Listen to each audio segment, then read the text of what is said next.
सबके मन में नई ऊर्जा के साथ, नई सोच के साथ जब मन में ये धारणा बन जाए कि ये जंग हमको जीतनी है, हर हालत में जीतनी है,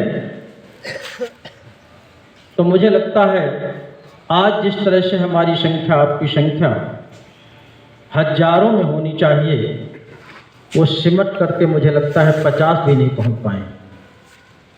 क्या 50 लोगों में हम इस जंग को जीत पाएंगे? ये मन की पीड़ा है, इसलिए बोल रहा हूं। और ये हमेशा किसी किसी दिन साथियों, मैं ईमानदारी से बताता हूं, रात में नींद नहीं आती और चिंतन बीमारी का कम, भुगतान का ज़्यादा। इसलिए कि आज के 3 साल पहले हम लोगों ने कदम उठाया था, कसम खाई थी, संकल्प लिया था कि जब तक भुगतान नहीं हो जाता तब तक हम लोग घर में नहीं बैठेंगे। ऐसा संकल्प सभी ने मिलकर के लिया था कि नहीं लिया था? आज हमारे बहुत से साथी इस संगठन से पीछा छुड़ा रहे हैं, इस संगठन से, संघर्ष से पीछा छुड़ा रहे हैं, एक दूसरे पर तमाम तरह के आरोप प्रत्यारोप लगा रहे हैं और उस समस्या को भूल जाते हैं जिससे हम आप सब जूझ रहे हैं। इसको थोड़ा सा मंथन करिए, विचार करिए, एक दूसरे को जगाने का काम करिए। हमारे बहुत से जिम्मेदार साथी आज बीच में नहीं दिखाई दे रहे हैं, जिन्होंने बड़े बड़े हाथ उठा करके कहा करते थे विश्वकर्मा जी संघर्ष करो, हम आपके साथ हैं। ये ईमानदारी है लोगों की, यही ईमानदारी है लोगों की, यही होना चाहिए? नहीं होना चाहिए। हमारे मन में तो जो पहले था आज भी वही है, आने वाले कल में भी वही रहेगा, लेकिन हम मर्द से पहले हारेंगे अगर, तो आपके असहयोग से हारेंगे, बाकी हम हारने वाले नहीं हैं। हमने संकल्प ले लिया है, हमने तो ये तक ठान लिया था। एक बीच में आपने देखा होगा संगठन के मुखिया आदरणीय मदन लाल जी से थोड़े से विचारों में मतभेद हुआ, उसको लेकर के हम थोड़ा सा नर्वस हो गए थे, संगठन से और संगठन के मुखिया से भी, लेकिन हमारे अंदर ज्वाला वही थी कि जो बिना संगठन के हमने संकल्प लिया था कि हम इसको सरकार तक पहुंचाएंगे और सरकार से भुगतान लेकर के मानेंगे, वही हमेशा बना रहा। नर्वस होने के बाद भी, अनबन होने के बाद भी, तो ये क्या था? आप सबकी समस्या, भुगतान, पीड़ा और अपने कहे हुए वचनों पर अडिग रहना, ये मेरे मन में था, आज भी है, कल भी रहे। यही बात मैं अपने प्रत्येक साथी से भी चाहता हूं। अगर आप लोगों के मन में कहीं भी मेरे द्वारा अगर कोई दिक्कत पैदा हुई हो, तो उसका एक तरीका है, मेरे पास बैठिए, मुझे बताइए, मेरी गलती को याद दिलाइए कि आप यहाँ गलती कर रहे हैं। मैं उस गलती को मानूंगा, स्वीकार करूंगा, आपकी सलाह मानने के लिए तैयार था, तैयार हूं, तैयार रहूंगा। ये मन की भावना है। लेकिन ऊपर ऊपर, पीठ पीछे, सामने से दुआ सलाम, पीछे से कुछ और, मुझे लगता है ये एकता का प्रतीक नहीं है, एक दूसरे के दिल मिलन का प्रतीक नहीं है। या हम इस संघर्ष के द्वारा कोई जंग जीत लें, वो भी असंभव है। अगर मेरी बात से सहमत हो तो बताइए। हम लोग एक डोरी में पिरो करके ही किसी संघर्ष को जीत सकते हैं। हमने एक संकल्प और दिलाया था, याद रखिए। हम अगर फतेहपुर जनपद के साथियों को एक साथ लेकर के चलेंगे, अपने फतेहपुर जनपद को मजबूत करेंगे, संगठित होकर के संगठित रहेंगे, तो हमें शायद किसी भी संगठन की आवश्यकता नहीं होगी, किसी भी नेता की आवश्यकता नहीं होगी। आपका फतेहपुर पर्याप्त होगा। यहाँ से लखनऊ तक लड़ने के लिए, यहाँ से दिल्ली तक लड़ने के लिए केवल फतेहपुर जनपद आपका पर्याप्त होगा, बशर्ते जब संगठित हो जाएंगे तब। और ये संभव है, संगठित हो जाना ये संभव है। आप किसी से कोई पैसा नहीं मांगते, आप किसी को कोई स्कीम नहीं देते, किसी को कोई उस तरह का काम नहीं बताते जो उसके बस में ना हो। आप सबके भुगतान की चर्चा करते हैं, सबका पैसा मिल जाए, किसी भी कंपनी का निवेशक हो सबका भुगतान हो जाए, केवल इतनी ही तो चर्चा करते हैं। इतने में कौन ऐसा व्यक्ति है फतेहपुर जनपद का जो अपना पैसा वापस नहीं पाना चाहता? क्या ऐसा भी कोई है?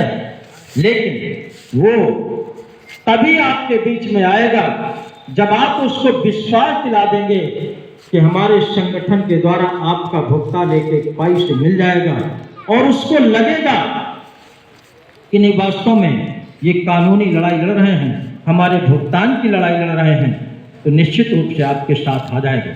मैं 100% तो नहीं कहता, 100% कभी भी किसी का रिजल्ट कहीं नहीं आया, लेकिन अगर 90% भी आ गया, 80% भी आ गया, और छोड़ दीजिए 50% भी रिजल्ट आपने अगर हासिल कर लिया, तो कोई माई का लाल आपका भुगतान रोकने वाला नहीं है, ये गारंटी से मैं कह सकता हूं। और ये सब संभव है, बस लोगों में थोड़ा सा निराशा आ गई है, समय ज्यादा हो गया, 3 साल हो गया। अब बताइए 3 साल में संघर्ष करते करते हमारी आपकी कौन सी कमी थी? बराबर लगे हैं कि नहीं लगे हैं? आप लोग लगे हैं कि नहीं लगे हैं? लेकिन बहुत से ऐसे साथी हैं जो टांग खींचने का काम करते हैं। उनको लगता है कि अगर ये कानून लागू हो गया या इनके संगठन के माध्यम से भुगतान हो गया तो हमारा क्या होगा। वो तमाम तरीके के नए नए तरकीबें फेंकते हैं, नई नई कंपनियों का जन्म दे दिया है। उन्हीं दलालों में से फिर से नेता तैयार हो गए हैं कंपनी चलाने के लिए, चलवाने के लिए। हमारे ही आपके बीच के लोगों को एजेंसी देने का फिर से काम शुरू कर रहे हैं। तो बताइए वो गड्ढे में ले जा रहे हैं कि उस समस्या से उबार रहे हैं। मुझे तो ऐसा लगता है कि जो छोटा सा मर्ज था उनके पास, उनको बहुत बड़ा मर्ज देने के लिए तैयारी बनाए हैं वो लोग, ताकि ये निर्वश हो जाएं, संगठन बंद कर दें, अपने घर चले जाएं। हमारा उसी तरह का ठगाही का धंधा फिर से चालू हो जाए। लेकिन सत्यता में इतनी बड़ी दम होती है साथियों, समय तो लग सकता है लेकिन पराजित नहीं हो सकता है, समय ज्यादा लग सकता है। और आज स्थिति क्या है आप सबको पता। आज स्थिति ये है, जो भी हमारे आपके माध्यम से ज्ञापन जाते हैं,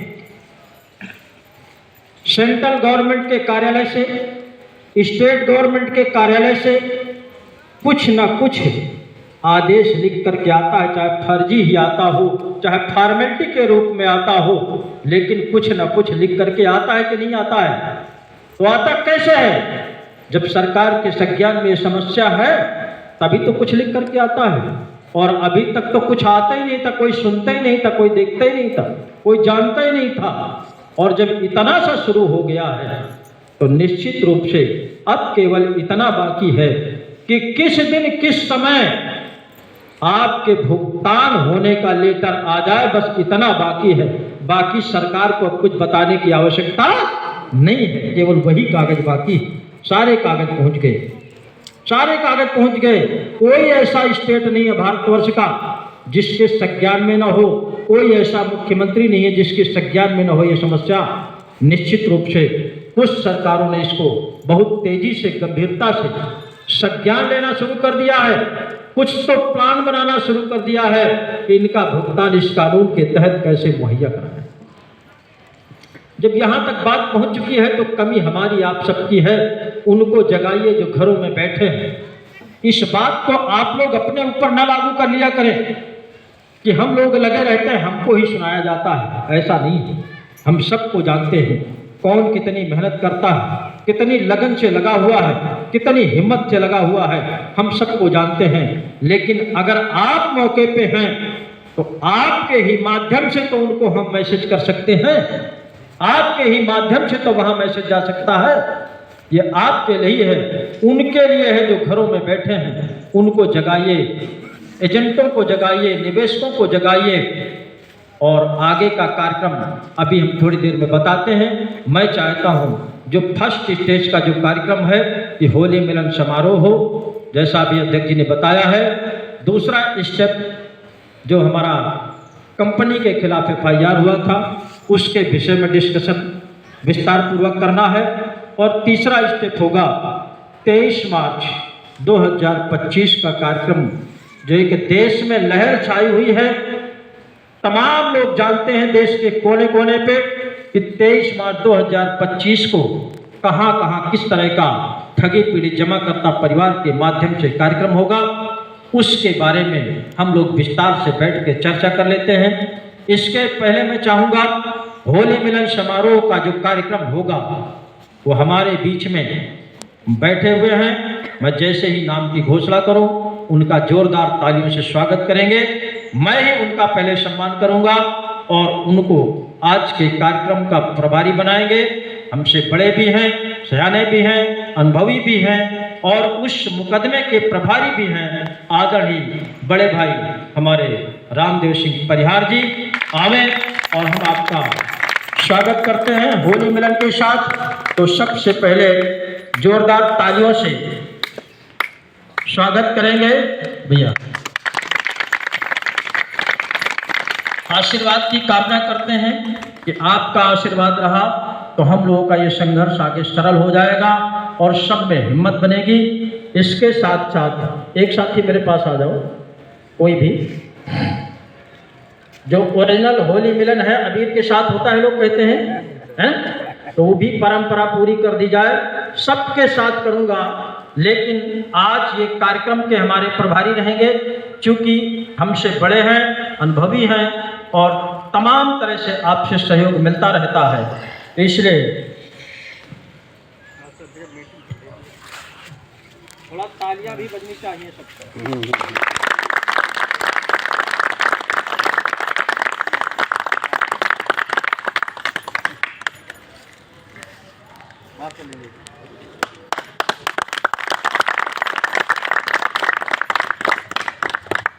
अब मैं चाहूंगा कि हमारे सभी साथी अगर खड़े हो जाएं तो एक साथ ही सबका सम्मान हो जाए। तो इसमें हमारा सहयोग करेंगे राकेश कुमार साहू जी।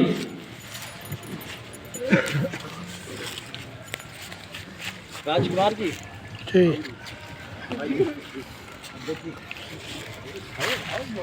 तालियां भी बजती रहें, तालियां भी बजती रहें।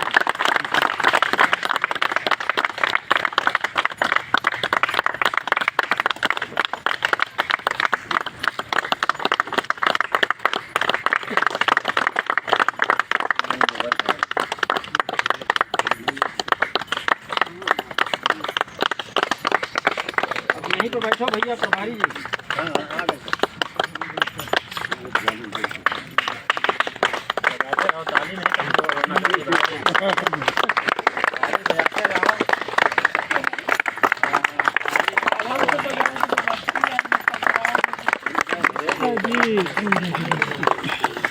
इधर आओ तो फोटो ले बनाए अब वैसे। हाँ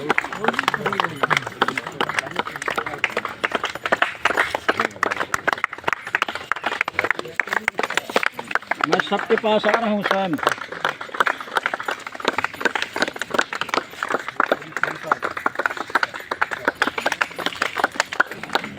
सबकी बना लो घूम घूम करके।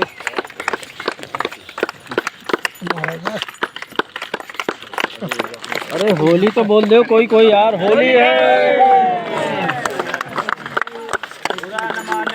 बुरा मानो चाहे न मानो लेकिन होली है, होली है चाहे बुरा न मानो।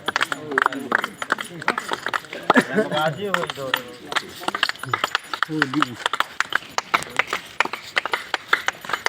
भैया भैया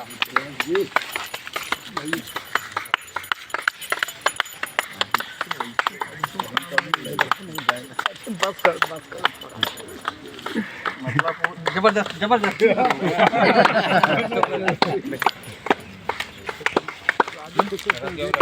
सामने हटो यार, सामने हटो।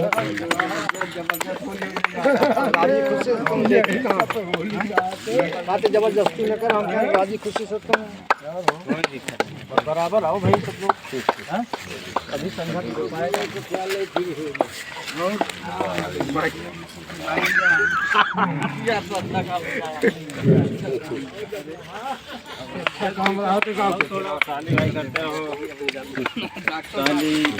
होली मिलन समारोह कुछ लगा दो छोटा सा।